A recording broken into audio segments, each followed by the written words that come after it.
नमस्कार दोस्तों, मैं शीला आज आप लोग के लिए नई कहानी लेकर आई हूँ। पीजी के मशहूर लेखक अनुभव आनंद की कहानी चौखट का दिया। तो आइए अध्ययन करते हैं इस कहानी का। दिवाली की रंगीन शाम धीरे धीरे धरती पर उतर रही थी। ताऊ बेंग बेंगा की सभी गृहिणियाँ अपने अपने दियों को सजा चुकी थीं।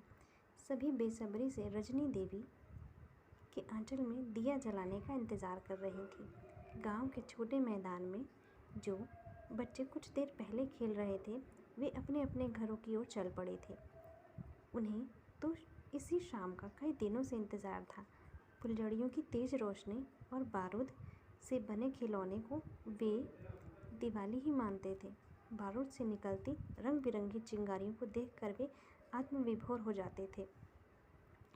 इस गांव के एक सिरे पर एक छोटी सी कुटिया थी। इस कुटिया में दो प्राणी रहते थे। सुमन और उसकी बेटी 4 वर्ष की हो चुकी थी। सुमन भी एक छोटी सी तस्तरी में कुछ दियों को सजा चुकी थी। वह भी अपने घर के चौखट पर दिया जलाने का इंतज़ार कर रही थी। उसकी निगाहें बार बार शून्य में अटक कर रह जाती थी। वह जैसे कुछ ढूंढ रही थी। वह तो अपने मन की दहलीज पर पिछले 5 वर्षों से एक याद का दिया जला रही थी। उस दिए की लौ में झुलस कर उसकी ज़िंदगी धीरे धीरे जलती जा रही थी। वह पिछले 5 वर्षों से अपने विश्वास का इंतजार कर रही थी। वक्त की निष्ठुर धूल ने उससे उसका पति छीन लिया था। उसके जीवन की वादियों में जो महकते हुए फूल खिला करते थे, वे अब कांटे बनकर उसे चुभने लगे। काश वह अपनी ज़िंदगी को आहुति देकर भी विश्वास दिला पाती कि वह निर्दोष है, तो अपने को सौभाग्यवती समझती। पर ऐसा नहीं कर सकी। विश्वास ने उस पर विश्वास नहीं किया और घर छोड़कर चला गया। रजनी देवी की काली चादर धीरे धीरे धरती पर बिछ रही थी। सभी घरों में दियों की रोशनी जगमगाने लगी। सभी के घरों में पटाखे की ध्वनि आने लगी। सुमन भी कई दियों को सजाकर अपने आंगन में रख चुकी थी। दियों को जलते देखकर उसके मन में जल रहे दिए की याद उसे अतीत के आंगन में खींचकर लेती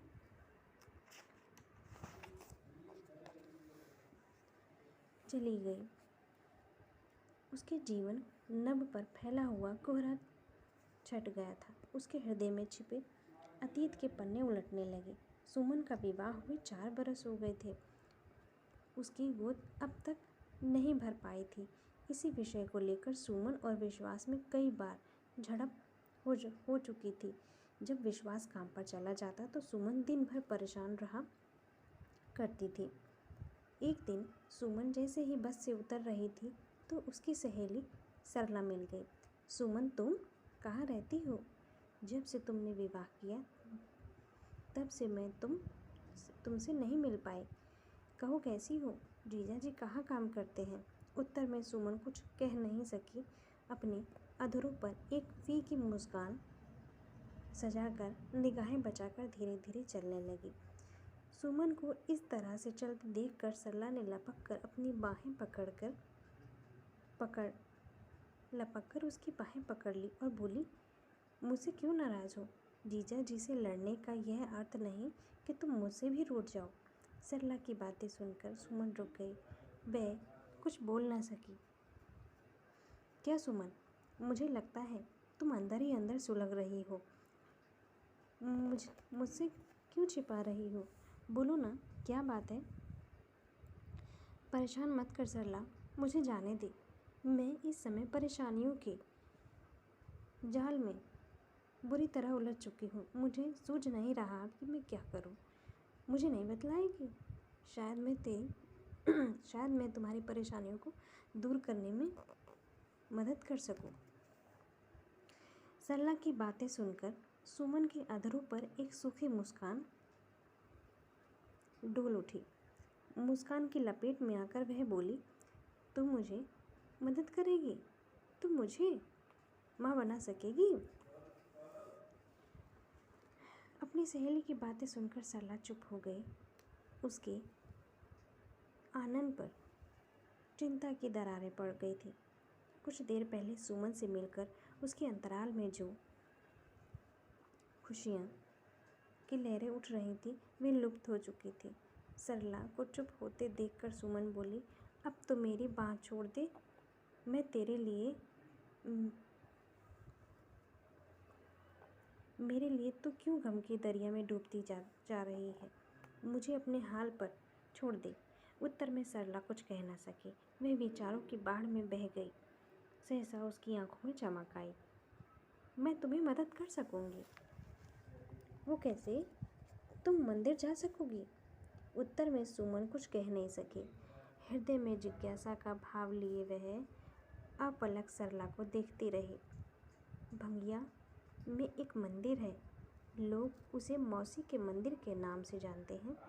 तुम वहाँ जाकर भैरव बाबा के चरण स्पर्श कर मन्नत मांग लो।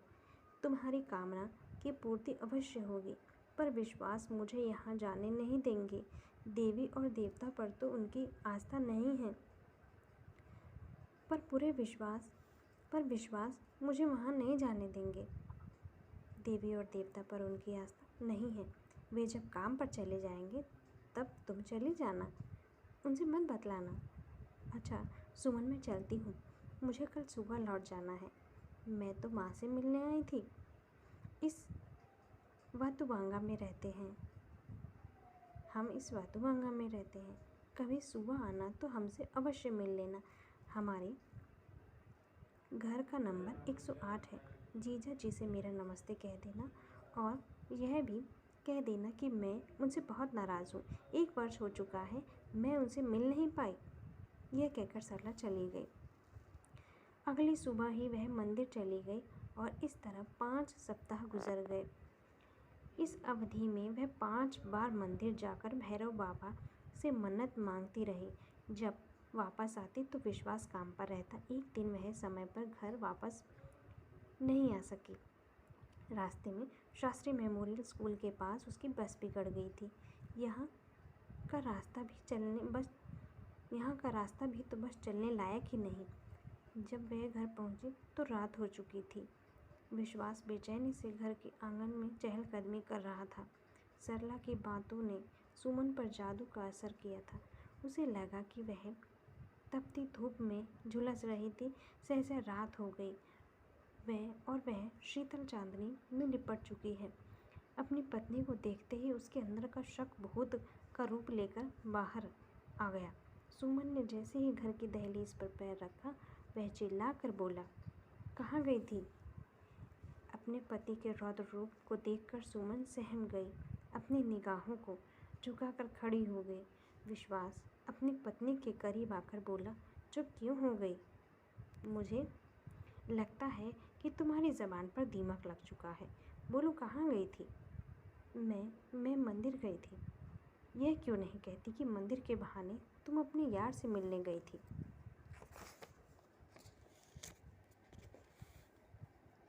मैं पास पड़ोस से सुन चुका हूँ कि तुम कई बार सज धज कर सुबह चली जाती हो और शाम को वापस आती हो। मुझे उनकी बातों पर यकीन नहीं आ रहा था, पर आज सब अपनी आंखों से देख लिया मैंने। ऐसा मत कहिए। मैं भारतीय नारी हूँ जो मध्यम रोशनी को भी अपनी सौतन मानती है। तब भला दिन के उजाले से वह कैसे अपने आप को किसी को समर्पित कर सकेगी? यह तो सिर्फ कहने की बात रही। अब तुम्हारा जिस्म गंदा हो गया है। तुम इस पवित्र घर की चौखट के लायक नहीं हो। कुछ रुककर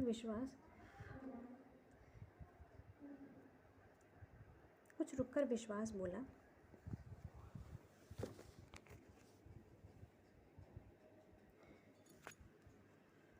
इस बार इस घर में चाहे तुम रहोगी या मैं। ऐसा मत कहिए। मैं इस घर को छोड़कर कहाँ जाऊँ? अपने उधर के बगीचे में तुमने जो बीज डाल दिए हैं वह भी पनप रहा है। उसे लेकर यह भी उसी यार का होगा। तुम कई बार जा चुकी हो। इस तरह की तोहमत मुझ पर मत लगाइए। यह कहकर सुमन ने अपने पति के पैर पकड़ लिए। विश्वास ने उसे एक और झटक दिया और बोला, अपने इस गंदे हाथों से मेरे पैरों में गंदगी मत लपेटो। मैं इस घर को हमेशा के लिए छोड़कर जा रहा हूँ। कल से तुम इस घर में अपने यार के साथ रहना। यह कहकर विश्वास जाने लगा। मत जाओ, मुझे इस तरह से अकेले छोड़ के मत जाओ, मैं निर्दोष हूँ। वह कहकर सुमन सिसक सिसक कर रोने लगी। यह कहकर विश्वास रुका नहीं और चला गया। विश्वास के चले जाने के बाद सुमन 2 दिन तक रोती रही। अपने हलक के नीचे एक दाना भोजन भी नहीं उतार सकी। इस तरह 1 सप्ताह गुजर गया। फिर उसने शहर में नौकरी कर ली और धीरे धीरे विश्वास को गए 5 बरस हो गए। माँ बाहर कोई आया है।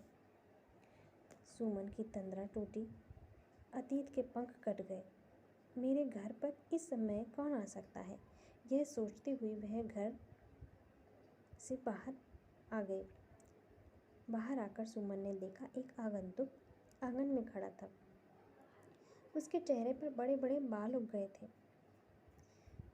सुमन को देखते ही उस आगंतुक की आंखें भर गईं। तुम कौन हो? मुझसे क्या लेने आए हो? मैं भला तुम्हें क्या दे सकूंगी? जिसके वृक्ष की पत्तियां पतझड़ की चोट खाकर बहुत पहले ही उजड़ चुकी हैं, वह भला किसी राहगीर को कहाँ छां दे सकेगी? कुछ रुक कर अपने आंसुओं पर काबू पाकर सुमन बोली, भूखे हो? अंदर आ जाओ, मैं परोसती हूँ। आज वर्षों बाद मेरे घर मेहमान आया है। गीता बेटी, तुमने सब दिए जला दिए? हाँ माँ। आओ बेटी, तुम भी मेहमान के साथ कुछ खा लो। तुम खा लो माँ, अभी तो मैं फुलझड़ियों से खेल रही हूँ। तुम यहाँ पर अकेले रहती हो? 2 कौर खा लेने के बाद आगंतुक ने कहा। हाँ, पर तुम कौन हो?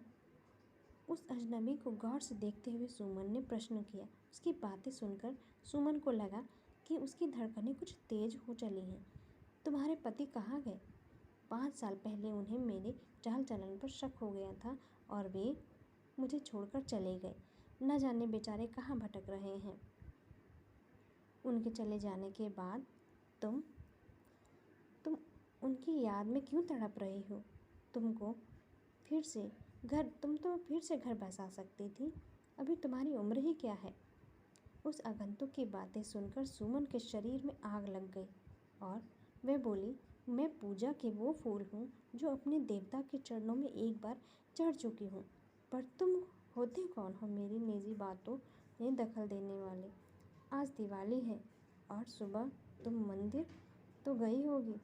नहीं, मंदिर का नाम मत लो मेरे सामने। मंदिर जाने की वजह से मेरी दुनिया उजड़ गई। मेरे पति देव मुझसे हमेशा के लिए छोड़कर चले गए और मंदिर जाने से तुम्हें फूल सी बच्ची भी तो मिल गई। यह कहकर वह अजनबी हाथ धोने उठ बैठा। तुम मेरी बातों को कैसे जानते हो? तुम कौन हो? मैं तुम्हारा बदनसीब पति हूँ जिसने तुम्हारे चाल चलन पर फजूल में शक किया और तुम्हें छोड़कर चला गया।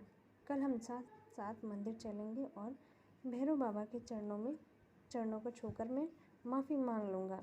सरला ने तुम्हारे बारे में मुझे सब बता दिया है। विश्वास तुम? हाँ सुमन। यह कहकर विश्वास की बाहें फैल गईं और सुमन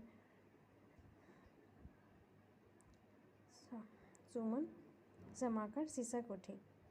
मत रो सुमन, तुमसे बिछड़कर मैं तुम्हें भूल नहीं सका। तुम्हारी याद में मेरे मन के चौखट पर दिया बनकर प्रतिपल जलता रहा। धन्यवाद।